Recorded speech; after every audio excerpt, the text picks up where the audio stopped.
ነብዩ መሐመድ ሰለላሁ ዐለይሂ ወሰለም በስንት ዓመታቸው ነብይ ተደርገው ተላኩ? በ40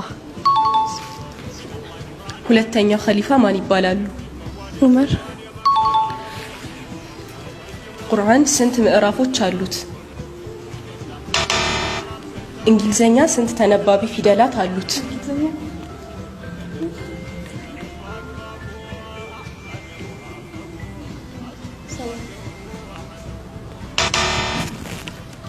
አንድ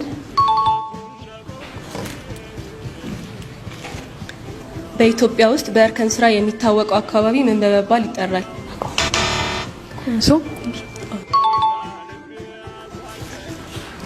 የዩክሬን ዋና ከተማ ማን ትባላለች? ስለ አዕዋፍ የሚያጠናው ሳይንስ ምን ይባላል? ይቀየርልኝ የቅድም ጥያቄ።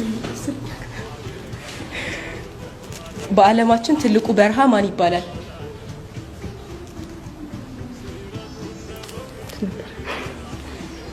ሳራ።